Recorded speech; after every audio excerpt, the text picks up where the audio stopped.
Hello everyone, this is Shivam here and आज के इस वीडियो में हम बात करने वाले हैं थर्मोडायनेमिक्स के एक नए लेक्चर को लेकर। राइट, देखिए लास्ट वीडियो के अंदर हमने बात की थी कि अगर हमें किसी भी प्रोसेस में वर्क डन निकालना हो तो वो कैसे निकाल सकते हैं, एंड उसमें भी हमने स्पेसिफिकली बात की थी आइसोथर्मल प्रोसेस को लेकर। राइट, तो हमारे पास आइसोथर्मल प्रोसेस में हमने दो केस स्टडी किए थे।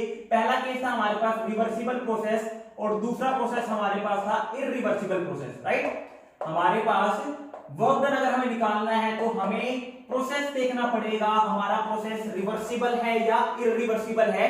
अगर हमारा प्रोसेस इररिवर्सिबल था तो वहां पर वर्क डन था हमारे पास माइनस पी डेल्टा वी के, जबकि अगर हमारे पास रिवर्सिबल प्रोसेस है तो यहां पर हमारे पास वर्क डन निकल के आया था 2.303 nRT log V2 by V1 के, या फिर आप इसको और क्या कह सकते हो, आप लिख सकते हो 2.303 nRT log P1 by P2 के।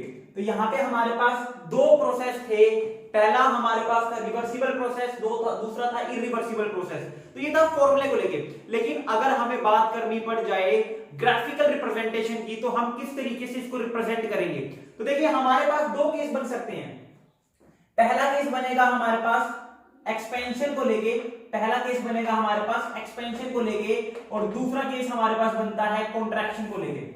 दूसरा केस जो हमारे पास बनेगा कॉन्ट्रैक्शन को लेके।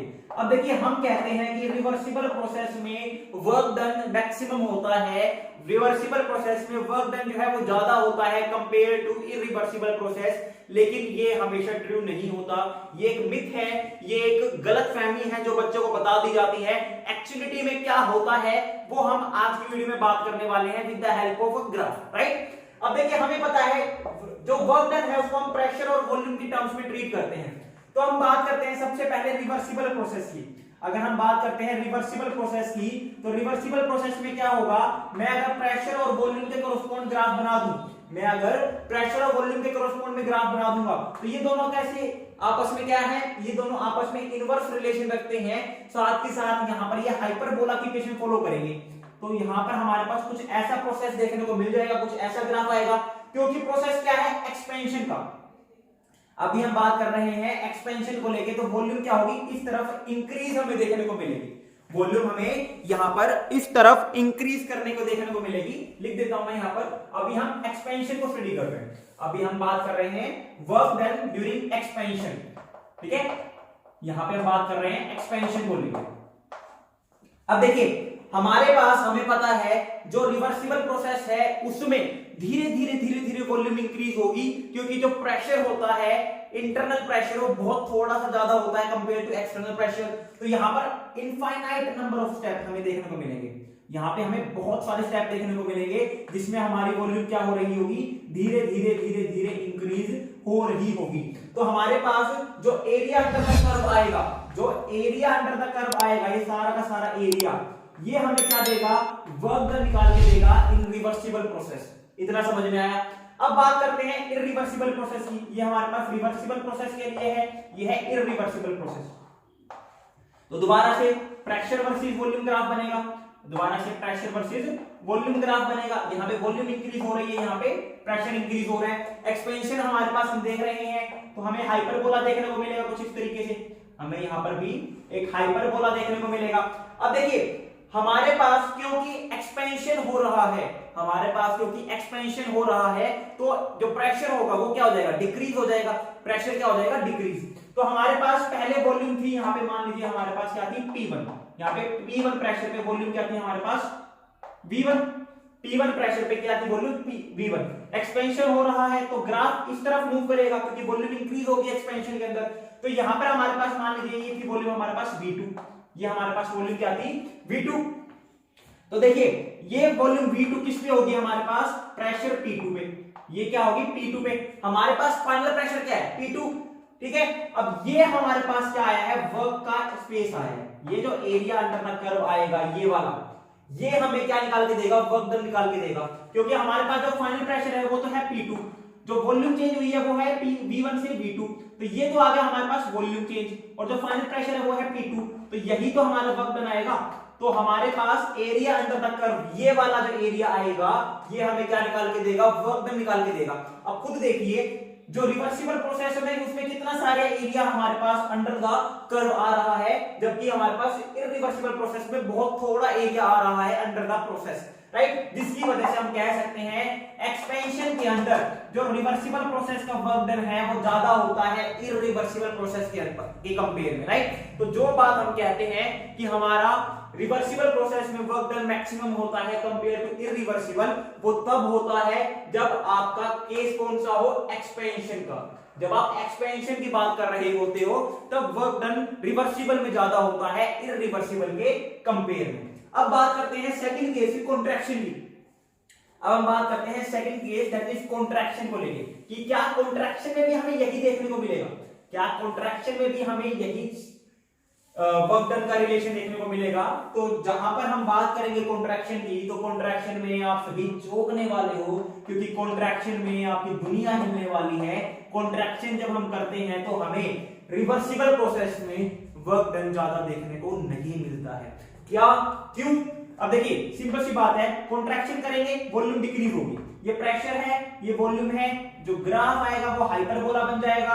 तो सिंपल सी बात है, वॉल्यूम डिक्रीज होगी तो इस तरफ मूव करेंगे, वॉल्यूम तो इस तरफ डिक्रीज हो रही है ना, जब हम टुवर्ड द लेफ्ट मूव करेंगे तब वॉल्यूम डिक्रीज हो रही है। सिंपल सी बात है, इसमें भी इनफाइनाइट नंबर ऑफ स्टेप लगेंगे, इसमें भी बहुत सारे स्टेप लगेंगे, तो एरिया अंडर द कर्व क्या हो जाएगा, इस सारा का सारा। तो यहाँ पर अभी भी वर्क डन उतना ही है, चाहे आप कॉन्ट्रैक्शन का केस ले लो चाहे आप एक्सपेंशन का केस ले लो, एरिया अंडर द कर्व वही आ रहा है हमारे पास। तो चलो ठीक है, इतना तो मान लिया हमने, रिवर्सिबल में ही हो गया। बात करते हैं इरिवर्सिबल में आखिर क्या चेंज आ जाएगा। जो मैंने आपको स्टेटमेंट बोली कि आपकी अभी लाइफ में थोड़ा सा भूकंप आने वाला है, वो क्यों? तो देखिए हमारे पास ग्राफ कुछ ऐसा ही बनेगा, हमारे पास ग्राफ कुछ ऐसा ही बनेगा, कोई दिक्कत नहीं है। थोड़ा सा और टिल्ट कर देता हूं ताकि थोड़ा सा और अच्छा ऑब्जर्वेशन आए, ठीक है। अब सुंदर सा लग रहा है थोड़ा सा। अब देखिए वॉल्यूम हमारी डिक्रीज होगी क्योंकि कॉन्ट्रैक्शन का प्रोसेस है, तो वॉल्यूम यहां पर हमारी क्या हो रही है, डिक्रीज हो रही है, कोई दिक्कत नहीं है। अब यहां पे हमारे पास देखिए, मेरे पास इनिशियल प्रेशर तो ये था, हमारे पास इनिशियल प्रेशर तो ये था, क्योंकि ये मेरे पास क्या है, V1 मैक्सिमम वॉल्यूम, क्योंकि वॉल्यूम आपके पर क्या हो रही है, डिक्रीज हो रही है, कॉन्ट्रैक्शन हो रहा है। तो पहले वॉल्यूम क्या थी, ज्यादा, कॉन्ट्रैक्शन के बाद वॉल्यूम क्या हो जाएगी, कम, ठीक है। तो मेरे पास ये जो V1 थी ये थी इस प्रेशर के ऊपर, तो ये मेरे पास P1 हो गया, ठीक है। अब V1 क्या हो जाएगी, मेरे पास V1 क्या हो रही है, डिक्रीज हो रही है, तो यहाँ पे डिक्रीज होते होते यहाँ पे आ गई हमारे पास। तो ये मेरे पास क्या है, V2, ये मेरे पास क्या है, V2, यानी कि फाइनल वॉल्यूम ये है, और इसके कोरस्पॉन्ड में जो प्रेशर होगा वो होगा P2, इसे कोरस्पॉन्ड में जो प्रेशर होगा वो क्या होगा, P2। तो देखिए हमारे पास V1 से V2 में ये सारा का सारा ही कर्व आ रहा है, अंडर द एरिया जो है सारा का सारा ही इंक्लूड हो रहा है। तो खुद देख लीजिए कॉन्ट्रैक्शन के टाइम पर हमारे पास, कॉन्ट्रैक्शन के टाइम पर हमारे पास कितना ज्यादा एरिया आ रहा है कंपेयर टू हमारे पास रिवर्सिबल के। इसी वजह से हमारे पास जब हम एक्सपेंशन की बात करते हैं तो एक्सपेंशन के अंदर रिवर्सिबल प्रोसेस में वर्क डन ज्यादा होता है, लेकिन जब हम कॉन्ट्रैक्शन की बात करते हैं तो कॉन्ट्रैक्शन के अंदर इरिवर्सिबल में वर्क डन क्या होता है, ज्यादा होता है हमारे थर्मोडायनेमिक्स के अंदर, राइट। तो आई होप आपको ये जो कंसेप्ट है समझ में आ रहा होगा। अब हम बात करते हैं डिफरेंट प्रोसेसेस की, कि अगर हमें कंपेयर करना पड़ जाए isothermal, adiabatic, isochoric and isobaric, इनमें क्या रिलेशन रहता है वर्क डन के बारे में, किसमें वर्क डन ज्यादा होगा किसमें कम होगा। अभी तो हमने रिवर्सिबल और इरिवर्सिबल की बात की थी। तो देखिए दो केस दोबारा से बनेंगे, एक्सपेंशन का और कॉन्ट्रैक्शन का। तो प्रेशर वर्सेस वॉल्यूम ग्राफ बनाएंगे हमारे पास कुछ, हमारे पास अब देखिए प्रेशर वर्सेस वॉल्यूम ग्राफ बनाएंगे। अगर हम बात करते हैं आइसोबारिक की, तो आइसोबारिक में क्या होता है, प्रेशर कांस्टेंट होता है, तो ये तो हमारे पास हो गया आइसोबारिक, ये हमारे पास हो गया आइसोबारिक। अगर हम बात करते हैं आइसोकोरिक की, तो आइसोकोरिक में हमारे पास क्या होगा, कोई भी वॉल्यूम चेंज नहीं होगी, वर्क डन क्या हो जाएगा, जीरो। तो वर्क डन हमारे पास हो गया जीरो। तो ये आ गया हमारे पास आइसोकोरिक का, ये हमारे पास आ गया आइसोकोरिक का। अब यहां पर हमारे पास आइसोथर्मल में कुछ ऐसा ग्राफ आता है और एडियाबैटिक में कुछ ऐसा ग्राफ आता है। ये हमारे पास है आइसोथर्मल और ये हमारे पास है एडियाबैटिक, ठीक है, ये हमारे पास है एडियाबैटिक। तो अगर हम बात करते हैं एक्सपेंशन के केस में, अगर हम बात करते हैं एक्सपेंशन के केस में, क्योंकि ये केस एक्सपेंशन का क्यों है, क्योंकि वॉल्यूम देखिए यहां पे बढ़ रही है, वॉल्यूम हमारे पास बढ़ रही है, इसमें तो वॉल्यूम जीरो है क्योंकि डेल्टा भी जीरो है, आइसोकोरिक प्रोसेस है। तो अगर हम बात करते हैं एक्सपेंशन की, तो सबसे ज्यादा आइसोबारिक होता है वर्क डन में। वर्क डन की अगर हम बात करते हैं तो सबसे ज्यादा आइसोबारिक है, उससे कम होता है हमारे पास आइसोथर्मल, उससे कम होता है हमारे पास एडियाबैटिक, और अगर हम बात करते हैं लीस्ट की तो सबसे कम हमारे पास किसमें होता है, आइसोकोरिक के अंदर। तो ये हमारे पास है किसकी बारे में, work done during expansion, work done during expansion, ठीक है। लेकिन वही अगर हम बात करते हैं वर्क डन ड्यूरिंग कॉन्ट्रैक्शन, तो हम क्या करेंगे, इनको थोड़ा सा जो है ऊपर शिफ्ट कर दो। कॉन्ट्रैक्शन में क्या हो जाएगा, इस साइड मूव करेंगे हमारे पास, राइट। तो आइसोकोरिक कभी भी यही रहेगा, आइसोकोरिक में तो कोई चेंज नहीं आएगा। तो यहां पर ये कुछ ऐसा हमें देखने को मिल जाएगा, है ना। और ये हमारे पास आइसोबारिक है, ये हमारे पास आइसोकोरिक है। तो ये वाला देखिए हमारे पास जो एडियाबैटिक है ये अब की बार आइसोथर्मल को क्या कर गया, लीड कर गया। तो ये हमारे पास आ जाएगा एडियाबैटिक का, ये हमारे पास आ जाएगा एडियाबैटिक का।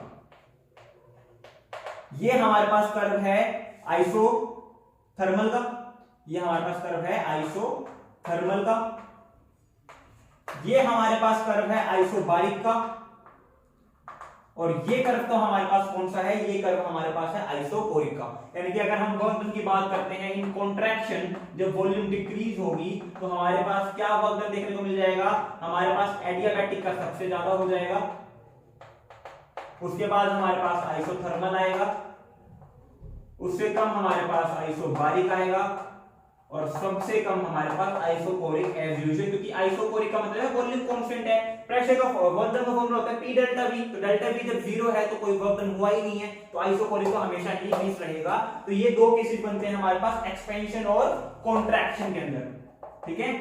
तो ये वाला हमारे पास एक्सपेंशन को लेके है और ये वाला हमारे पास कॉन्ट्रैक्शन को लेके है। तो ये था ग्राफिकल रिप्रेजेंटेशन वर्क डन को लेके। तो आई होप आपको ये वीडियो है पसंद आई होगी, समझ में आई होगी। कोई भी डाउट रहता है तो आप कमेंट सेक्शन में कमेंट कर सकते हो, या फिर मेरे सोशल हैंडल्स के ऊपर जाकर मैसेज ड्रॉप आउट कर सकते हो। उनका लिंक आपको डिस्क्रिप्शन बॉक्स में भी जाकर देखने को मिल जाएगा। So thank you very much, have a good day.